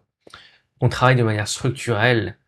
Tu peux jeter un œil au lien que je mets donc dans la description. Je pense que je mettrai également un truc en commentaire.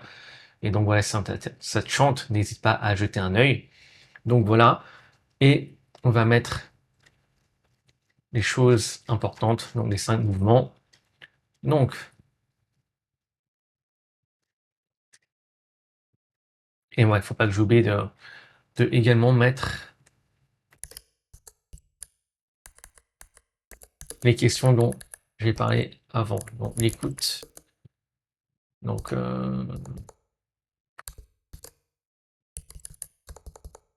voilà, pendant 48 heures, note tes pensées, entre guillemets, et voilà, ça va être ça. Et l'éther, définition subconsciente de, là, je crois que c'était en deux déterrer, ouais, déterrer les définitions subconscientes. En trois, c'était, d'ailleurs, ouais, c'est là que je vais ajouter ça. Donc, Je vais partager ça et tu vas pouvoir le prendre en screenshot.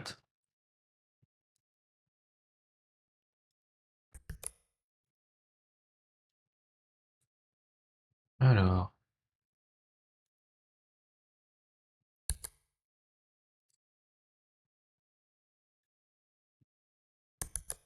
donc voilà, tout ce genre de trucs, tu vois. Tu le dis, ok. Tu peux même prendre sur ton téléphone, tu t'enregistres à voix haute, t'enregistres, et genre ne cherche pas de midi à 14h, boum, tu dis direct, voilà, tac, tac, tac, tac, tac, tac, tac, tac, tac, tac, tac, d'accord? Donc voilà, je te laisse regarder tranquillement ça. Voilà, tu as la liste, tu peux mettre en pause, schlack, ici, tac, tac, tac, tu peux mettre en pause, prendre un screenshot, relation, tac, tac, tac. De toute manière, comme je t'ai dit tout à l'heure, c'est la même liste que j'ai partagée sur la vidéo sur le subconscient. Tac. Ok, donc on est good. En 3, je vais remettre en gras 3, le mouvement, le désenchantement. Ouais, disenchantment. Enchantement. Ouais, c'est ça qui manque. C'est pour ça qu'il me l'a mis en anglais. En 4, neutralisation. Et en 5, c'est redéfinir le code et l'installer. Donc changer et poser mot de passe. Ok, donc on est good. Donc, tu vois, tu peux voyager dans le temps, revenir sur les différents mouvements si besoin. Donc, je pense que ouais, il n'y a rien zappé, enfin voilà. Maintenant, tu sais, ce qui se manifeste dans ta vie, c'est pas le fruit de ce que tu veux. C'est le fruit plutôt de ce que tu vis. Et ce que tu vis, ben, c'est en grande partie les mots que tu utilises. Tes mots qui sont chargés d'émotions selon leur définition subconsciente et qui finissent ben, par par se matérialiser dans ta réalité. Et ouais, donc tes mots sont des clés. Donc chaque phrase est un code, chaque définition est une fréquence, chaque code ouvre une porte. Alors change de code, redéfinis les mots et ta réalité change. Et ouais. Donc, dernier truc important d'ailleurs, maintenant que tu connais le pouvoir des mots, voilà vraiment le paradoxe ultime. Le mot de passe le plus puissant, au final, c'est le silence. Et je vais te laisser sur ce truc pour laisser un peu cogiter, car au final, entre chaque mot, il y a quoi? Il y a un espace. Et dans cet espace, il n'y a pas de programme, il n'y a pas de sort, il n'y a pas de définition. Et ouais, il y a juste la présence pure, la conscience, sans filtre. Rappelle-toi ce qu'on a vu dans les fondations. Avant le mot, tout est dans l'unité, tout est potentiel pur. Il n'y a pas de séparation, le mot sépare. Donc le silence, c'est le retour à cet espace avant la séparation. C'est la source avant la parole, le potentiel infini avant qu'il prenne forme. Et ouais, et c'est vraiment, c'est depuis ce silence que tes mots les plus puissants peuvent naître. Et ouais. Enfin voilà. À la prochaine. Ciao, ciao.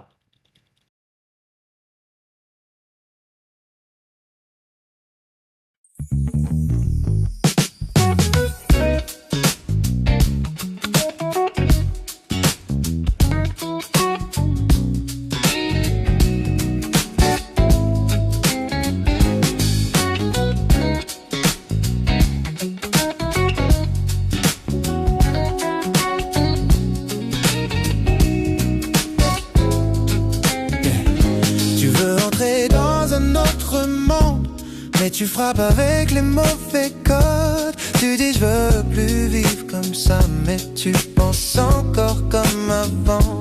Tu changes les mots, tu changes les plans, mais pas la clé que tu présentes. Tu veux une portée différente, mais t'arrives avec l'ancien toi devant.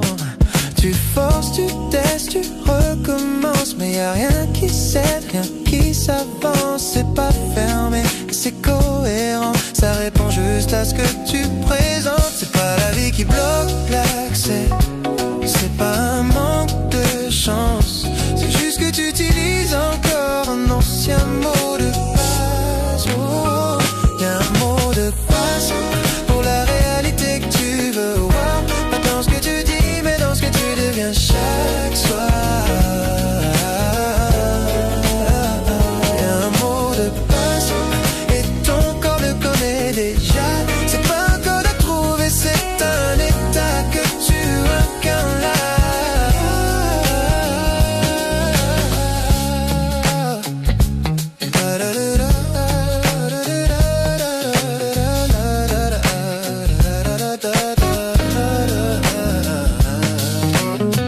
Tu veux la clé sans la version, tu veux le monde sans la vision, tu veux ressentir sans transition, mais la clé s'aligne à l'identité en fond. C'est pas mental, c'est reconnu, c'est vibratoire, c'est continu. Chaque réaction, chaque tension, valide ou non l'ancienne version.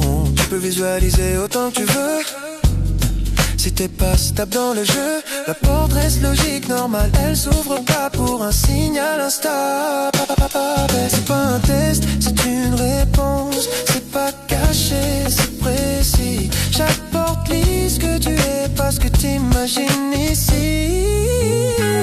Y'a un mot de passe pour la réalité que tu veux voir. Pas dans ce que tu dis, mais dans ce que tu deviens chaque soir.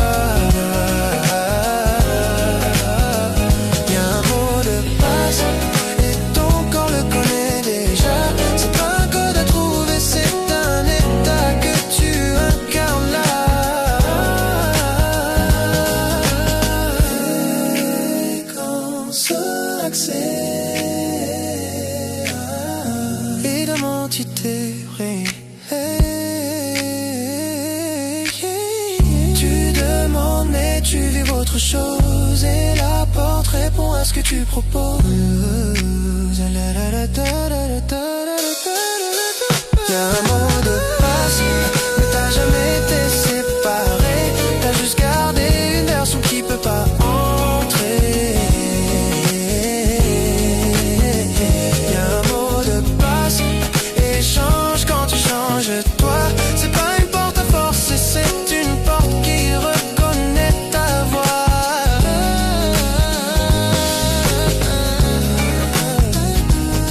La réalité bloque rien. Elle vérifie juste si c'est vraiment toi qui demande ou l'ancienne version